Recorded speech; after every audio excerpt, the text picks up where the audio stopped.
So when you're hooking up the irrigation kit, you always want to make sure that you hook up a 50 or a 25 PSI pressure regulator. Why do you want to have a pressure regulator?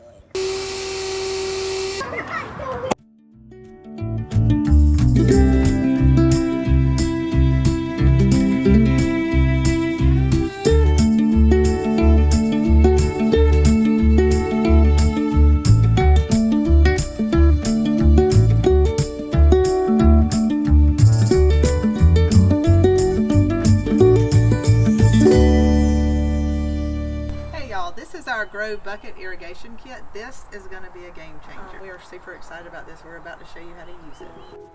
First thing we're going to do is open up the box and inspect the contents.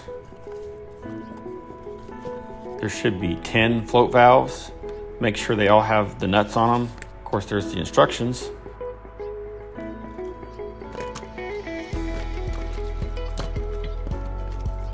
It's a bag of tees and a bag of plugs.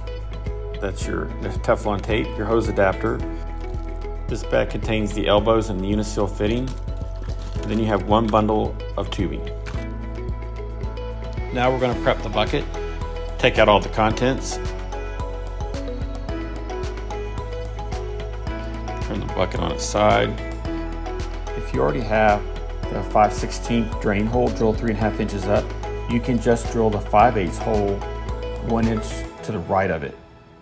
Or if you don't, just measure 3.5 inches up and put your hole in there. I like using this type of drill over the spade bit because it just makes a cleaner hole.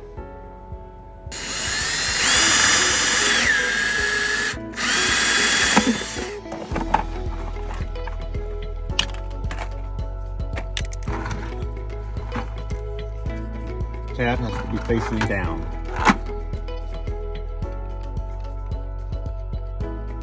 Take everything out of your bucket, and you're going to unscrew the screw, take off the outer washer. Make sure this tab right here is facing towards the bottom of the bucket. You're going to hold it towards the bottom of the bucket while you install it. So what you're going to do is put it down at the bottom, and we're going to put the outer washer on, just like that. And then we're going to put forward into finger tight. You take your crescent wrench. You're going to go 1/2 turn. And that's it. It's tight. On the inside, you can see the valve is facing down. And you're done. We provided a roll of Teflon tape. Just pick off maybe about 3 inches. You can just pinch it off like that. Hold it in your left hand and take the tape and hold it down so that it crosses over the threads like that. So we're going to go clockwise. Hold it in my left hand, wrap clockwise. Take a couple of turns out of that. And that'll make a nice leak-proof seal that you will have no worries for years. Next, we're going to put on our elbow fitting. It has the Teflon already on the threads. So what we're going to do is have it facing down.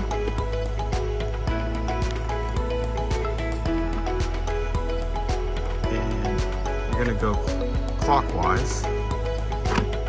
1, 2, 3, 4, 5.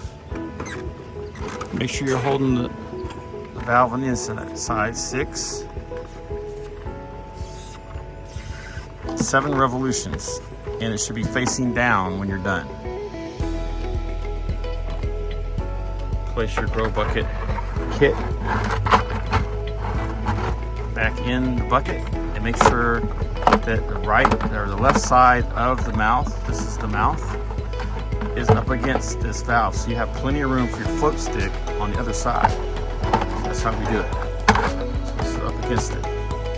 Now you can put your float stick in, and it won't have any interference in there. No interference at all with the valve. You can set this in place and repeat this for each bucket. Place the GroBuckets in the position you want them, with the valves facing the direction you want them, before laying out the tubing. Trace out the path that you want to lay your tube, and maybe even lay your tubing there all the way to your source. If you're hooking to a pressurized water system like this spigot here, you want to use a 25 or 50 psi pressure regulator. This will cut down the risk of leaks and make sure that you don't blow your tubing off any of your fittings. Be sure the washer is in the adapter. Install the pressure regulator on your spigot and turn it until it's nice and snug. Now you're ready to press on your tubing. It's not a bad idea to bury your tubing as you go to keep from tripping on it, but one thing you want to do is make sure you keep all your fittings exposed for leak checking. At every valve, except for the last one, which we're going to show you later, you're going to install a T. Just use a standard pair of kitchen shears, cut the tubing, and install the T by pushing it on the tubing. Now you also want to add about a 4 to 5 inch leader line or pigtail section of tubing to allow you to extend it down from the elbow to allow you to bury the tube.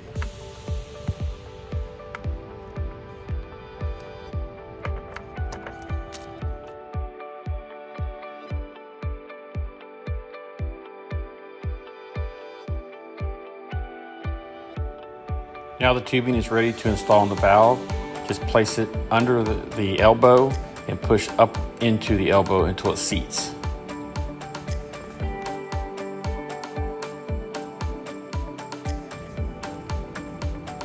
Repeat this for each bucket except for the last. A tip to make it easier for the tubing to go onto the barbs is to use a lighter and just lightly heat the ends of the tubes. You really don't want to do this very long. I like to count like 1 Mississippi, 2 Mississippi, 3 Mississippi, and that's it. Don't go any longer than that because you'll burn the tube. Once the tube is seated and cooled down, it's locked on very tight. As you can see, this makes the process go much faster and easier.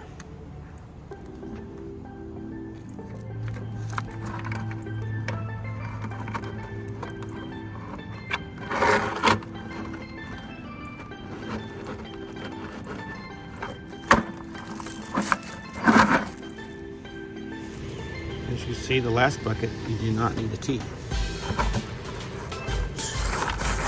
Yes, sir.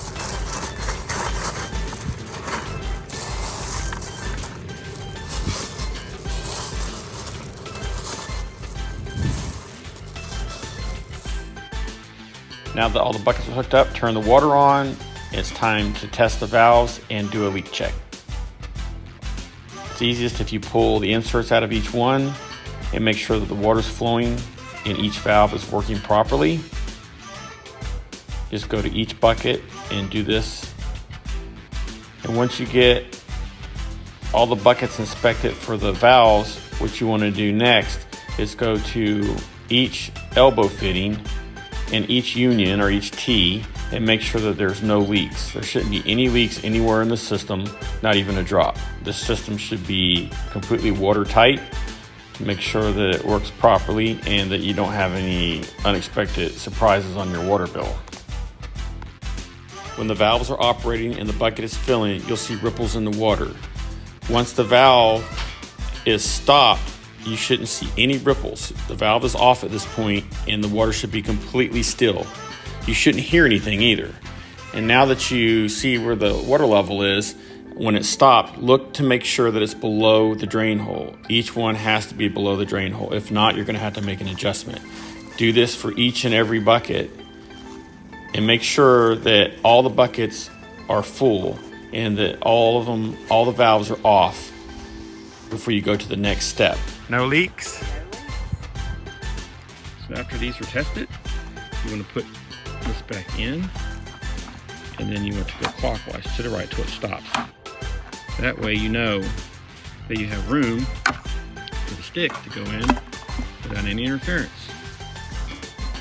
Do this for each and every bucket. Once you put dirt in the bucket, you're not going to be able to make this adjustment. If the valve is interfering with the stick's just not going to work. And you're going to have to either just live with it or start all over again. And that's not going to be fun for anybody. Here's what a leak looks like if the tubing is not seated in the elbow properly. So the fix for this is pretty easy. You're just going to push it up into the elbow a little bit harder.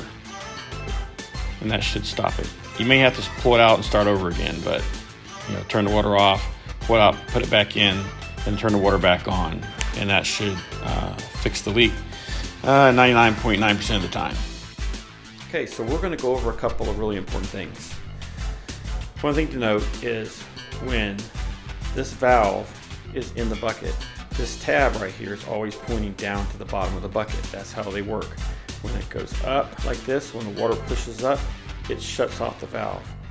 When you want to adjust it to where the water shuts off earlier so that your water level is lower, then you can see this thing just snaps one way. That's as far as it'll go right there. You can see it's hit the stop.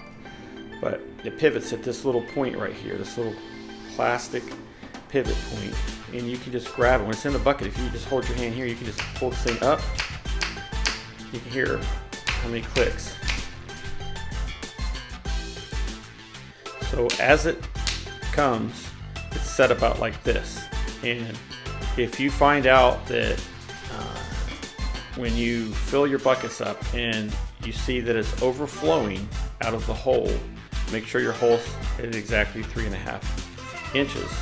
That might be part of the problem. But if not, and you still have water overflowing out the hole, that means this thing's just going to stay on. It's just going to keep overflowing. So what you want to do is adjust it down, and that'll make sure it turns off before that. So you want your water level, to be about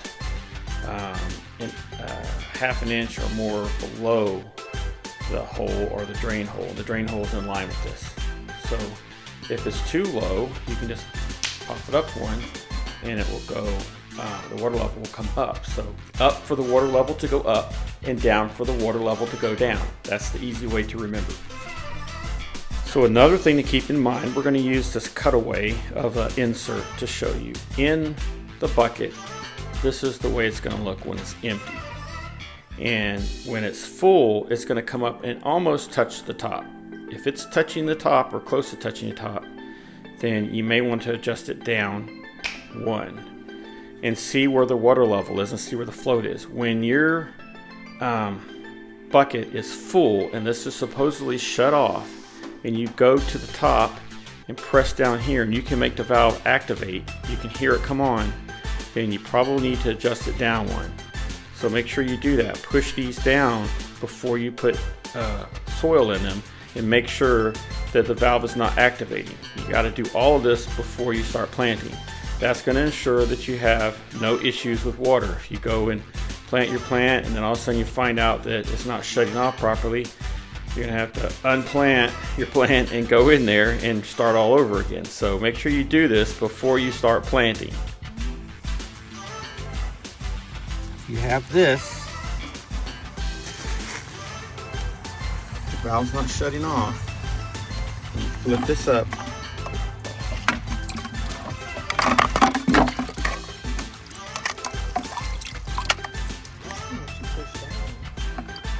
This valve needs to be adjusted. One pop, two pops. I'm going to take out some water. Okay, now we want to retest. Make sure it shuts off. This one looks good now. Here's an example of what happens when the valve is touching the top of the insert and you push it down and it causes it to activate. Adjust the valve down one click and retest. Test each one of these. If you can push down,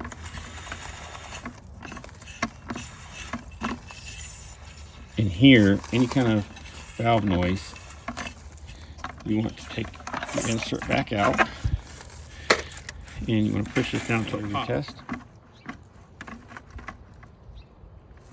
No noise, the valve's off. You can't get it to come on. That's what you want. Now we're going to fill each bucket with soil. You don't have to empty the water out. You can just put the soil right on top of the water.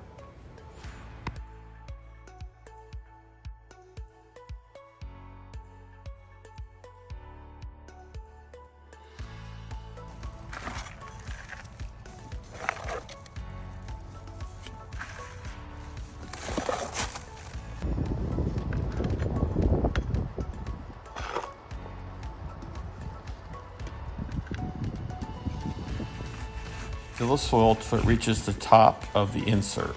Now what you want to do is tamp it down between the insert and the sidewalls of the bucket. Just use your fingers and push the soil down and pack it down just a little bit. You don't have to really push real hard, but just kind of tamp it down and make sure there's no air pockets so that the soil wicks properly.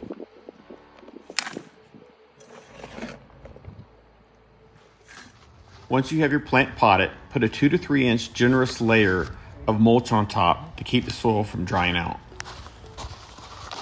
If you're going to use the irrigation kit with a sump, say a bucket, and yes, you can do that. You can hook one of these buckets up to 10 GroBuddies or 10 GroBuckets and just fill this, and this will fill the rest. Now, the way we do that, we provide it everything you need. We provide this little grommet right here. And all you need to do is drill a 5/16 hole in the bottom and then push this in. We're going to show you how to do it. Okay. And get really close to the bottom here. Okay. And now, you're just going to pop this, push it in the hole just like that. And now, you're just going to push the tube right through the grommet. And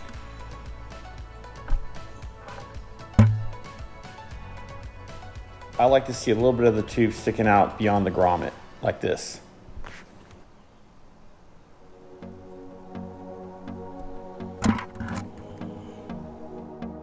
This is the same procedure whether you're using a bucket, a rain barrel, a tub, or some barrel or anything else. Make sure you put a lid on it to keep mosquitoes out. Now you can finish planting all your plants and enjoy. If you have any questions or concerns, please contact us. We love hearing from you. And if you have any issues, let us know. We will make it right. We pride ourselves on having absolute radical customer service.